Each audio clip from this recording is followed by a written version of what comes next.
dari keluarga bapak saya Paragat tahu. Membuat uang, bapak saya, orang tua saya Paragat, ibu saya sebagai ibu rumah tangga. Kami dilahirkan 5 orang, 2 laki-laki, 3 perempuan. Puji Tuhan, setelah saya berumur 4 tahun, mama saya lumpuh, bapak ibu. Puji Tuhan, saat mama saya lumpuh. Jadi sehingga kami masih 2 orang, kami dibesarkan oleh ibu yang tidak bisa berjalan. Sampai kami 5 orang. Puji Tuhan, kami besar-besar semua, sampai sekarang masih hidup. Itulah kehebatan Tuhan. Haleluya. Jadi saya lanjut Bapak Ibu. Jadi sampai kami besar, dibesarkan oleh kasih sayang seorang ibu atau ayah juga. Kami semua besar-besar dan bisa bersekolah. Itulah kehebatan Tuhan. Jadi puji Tuhan, saya tidak sangka bisa memakai baju ini, Bapak Ibu. Mungkin ini bisa menjadi pedoman atau semangat bagi adik-adik kita yang lain yang masih muda-muda ini. Jadi saya aman, tidak tahu tiba-tiba ada orang datang ke rumah menawarkan mau ya jadi polisi.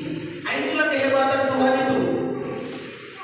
Ditawarkan saya datang ke rumah orang masih saudara, dengan kami tidak punya uang.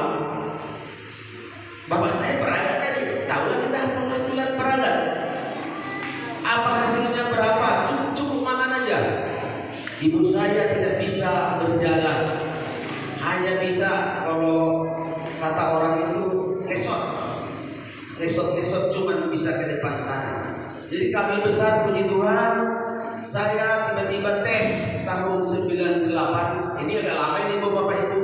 Jadi jangan pula nanti Bapak ini kesaksian jadi lama nih, perut saya jadi lapar. Jangan. Nah ya kan, karena kita sepakat tadi untuk saya bersaksi. Nah ya kan. Jadi Bapak Ibu, saya ini bukan menggurui, bukan nama. Saya bukan menggurui amal, bukan. Saya mohon maaf, saya bukan menggurui. Kebetulan saya bersaksi ini selaku Babin Timas.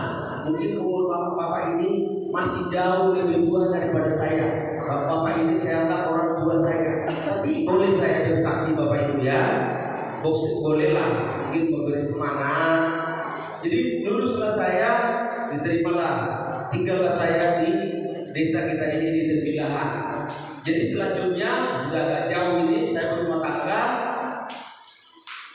Saya mempunyai anak 5. Maksudnya tadi saya sampaikan di sini ada kesaksian memang betul-betul itu mujizat Tuhan ternyata. Kita mendengar. Jadi menikahlah saya, dapat kursi dagang. Jadi di anak saya yang ketiga lahir, langsunglah yang ketiga ya. Saya memang diberkati Tuhan, diberkati 5 orang anak, 1 laki-laki, 4 perempuan. Jadi puji Tuhan, kalau bahasa Bataknya itu gabe ya, gabe tapi masih 1 laki-lakinya. Jadi di anak saya yang ketiga nama anak saya itu Milen Atira Hutahaya. Jadi berumurlah anak saya yang perempuan ini, kalau bahasa penyakit kayak sama di tengah. Jadi di tengah akan perjelas kesaksian Bapak Polisi. Bapak Polisi itu tanggung jawabnya memang satu desa Karya Tunas Jaya ya, di tengah ya. Jadi dari kesaksiannya itu di tengah dan Pak Tengah tadi waktu saat ibadah dia bersaksi itu di tengah sebetulnya mau nangis sampai tengah dengar ceritanya. Dari situ di tengah ngambil bisa dapat kesimpulan kalau kita manusia jangan pernah berputus asa, tetap semangat dan pastinya berdoa. Tetap punya harapan katanya, karena dari cerita Bapak Polisinya sahabat di tengah, katanya dia bersaudara 5, tapi dua dia bersaudara ketika dia sudah ketika kedua orang tuanya punya anak 2, Jadi di situ ibunya kalau tak salah tadi stroke ya.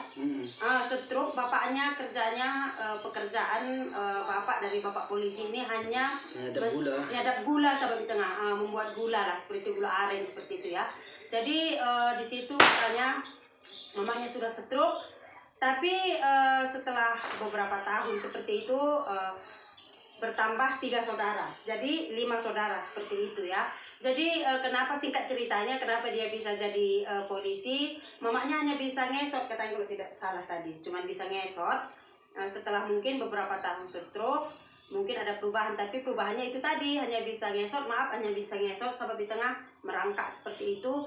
Ada yang datang ke rumah katanya, mungkin atau masih ada tadi persaudaraan kalau tak salah tadi kita ya.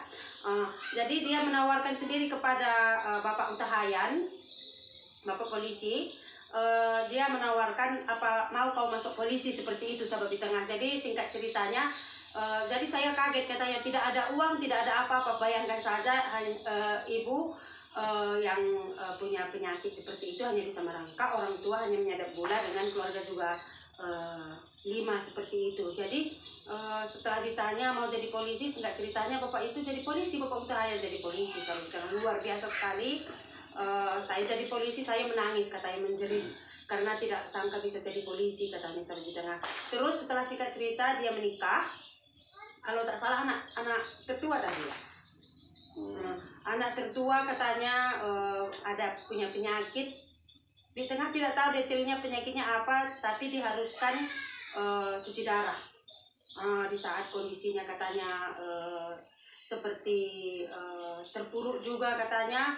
Harus cuci darah, jadi dibawa ke leukemia. Iya itu tadi apa? Iya leukemia. Apa leukemia? Apa nanti kita salah ucap pula? Iya. Nanti kalau kita salah tadi dengarnya seperti itu, tapi kalau salah mungkin di tengah dan Pak Tengah minta maaf. Jadi sudah divonis harus cuci darah. Katanya harapannya tinggal sedikit lagi sahabat di tengah. Bapak itu mungkin karena kurang biaya apa kita tidak tahu, dia suruh ambil darahnya sendiri. Sambil mungkin beli darah juga, tapi sebelum itu semua tindakan medis dilakukan, dia minta untuk dokter periksa anaknya lagi sahabat di tengah. Jadi diperiksa lagi setelah dimasukkan, mungkin kalau tak salah setelah dimasukkan darah bapaknya.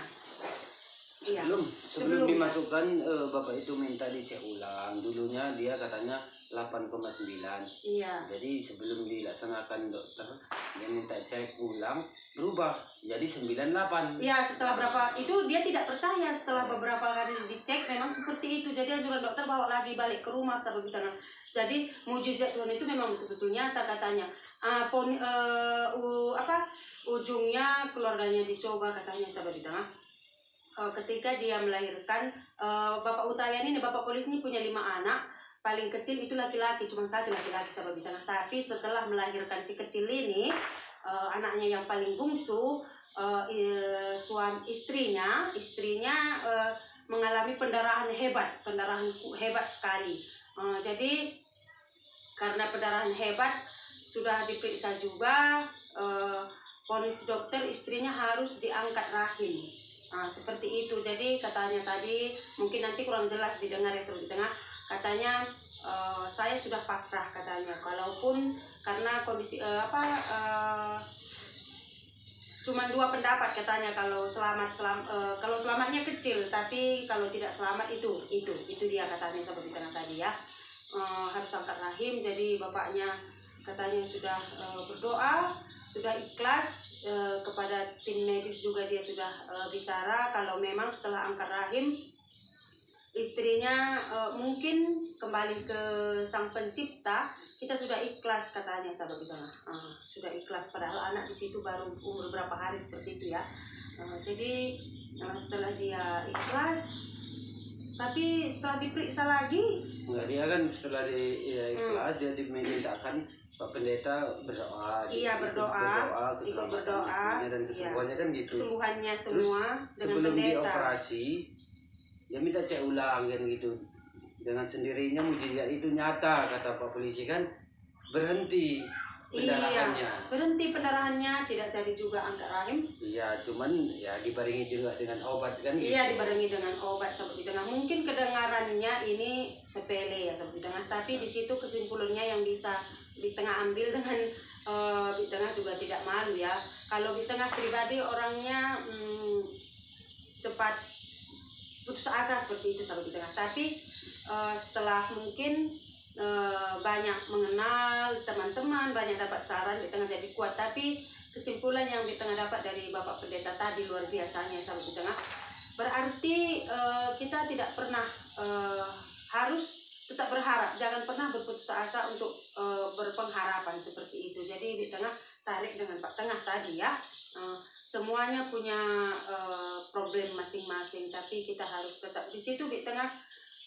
Keyakinan semakin kuat, berarti memang tidak ada yang mustahil bagi Tuhan seperti itu. Jadi yang pastinya kita mendengar cerita Pak Polisi memotivasi kehidupan kita kan gitu. Iya, menambahi semangat hidup. Iya, jadi dia juga tadi memang kenapa dia bersaksi agar semua kita yang ada di sini, jika ada problem, jika ada masalah, jangan berserah diri seperti itu sahabat di tengah. Katanya harus kuat, tetap semangat. Itu tadi di tengah sangat-sangat terharu sekali dengar cerita Bapak Polisi, karena sahabat tahu situasi di tengah dan Pak Tengah. Kita sudah tanggal 23 bulan 2 semalam kita pas 16 tahun rumah tangga. 15 ya? 15 tahun apa 16 tahun? Lebih kena 15. Iya, 15 tahun, mungkin kurang lebih hampir 16 tahun. Di Tengah dan Pak Tengah kadang di Tengah sering menangis sama di Tengah. Pak Tengah tidak tahu, kadang di Tengah malam-malam kalau berdoa gitu seperti itu sering menangis sama di Tengah. Tapi di situ memang Pak Tengah syukur puji Tuhan Pak Tengah mengarahkan di Tengah ini ke yang positif seperti itu sampai di Tengah. Tapi setelah dengar kesaksian Bapak Polisi tadi, di Tengah semakin mempunyai harapan yang kuat sekali. Kalau tiada yang mustahil bagi Tuhan seperti itu. Ini juga saran di Tengah buat sahabat semua dimanapun berada. Kalau punya problem sama dengan di Tengah ataupun problem yang lain, jangan berputus asa. Artinya kita memang ora elabora sahabat Tengah, bekerja sambil berdoa seperti itu. Kalau kita berdoa saja, istilahnya kalau panas, kalau sakit kita berdoa saja tidak ada obat ya sama saja. Artinya memang ora elabora, bekerja sambil berdoa. Jadi di Tengah berkesimpulan buat kita semua, sahabat semua, apalagi buat ibu-ibu yang pejuang garis kedua seperti di Tengah, kita harus tetap semangat. Artinya yang pasti sesama pasangan harus saling percaya, saling mendukung dan saling menguatkan seperti itu sahabat di Tengah. Jangan kekurangan dalam rumah tangga kita, misalkan kita belum punya anak, jangan itu yang membuat kita penasaran dengan hal-hal yang dilarang seperti itu. Artinya jangan membuat kita berbelok jalan. Mungkin nanti kalau begini, jangan ada pikiran seperti itu ya sahabat di Tengah. Karena orang-orang seperti kita yang belum punya anak, masih muda juga, itu cobaannya sangat kuat sekali sahabat di Tengah. Bisa kita lihat juga perkembangan zaman sekarang. Artinya ini di Tengah satu yang di Tengah katakan perkembangan zaman sekarang ini yang kuatnya jangan terhasut dengan rayuan-rayuan apapun seperti itu yang membuat rumah tangga kita goyah. Karena kenapa sahabat di Tengah, kalau ada anak kita masih berpikir, oh kalau saya melakukan hal seperti ini nanti anak saya seperti apa. Nah kalau kita tidak punya anak, apa yang kita pikirkan sahabat di Tengah? Mungkin nanti dengan si Polan seperti ini mungkin tidak ada yang lebih baik ya sahabat di Tengah ya. Mungkin inilah memang yang lebih baik menurut Tuhan seperti itu. Pokoknya Tuhan tidak akan pernah memberi cobaan di luar kemampuan kita. Jadi terima kasih buat Bapak Utayan, Bapak Polisi Utayan yang sudah memberikan kesaksian yang sangat luar biasa sekali, yang bisa juga membuat di Tengah dan Pak Tengah bisa membuka mata dan hati seperti itu. Semoga penjelasan kita ini juga bisa memotivasi sahabat semua ya. Nah, pokoknya tetap semangat buat ibu-ibu ya, buat ibu-ibu pejuang garis kedua, tetap semangat. Ora elabora, bekerja sambil berdoa seperti itu ya sahabat di Tengah ya. Mungkin sampai di sini dulu penjelasan kita. Kalau kalau ada salah dalam pengucapan katanya, di Tengah dan Pak Tengah minta maaf. Semoga kita selalu diberkati sahabat di Tengah, tetap semangat, saling satu hati.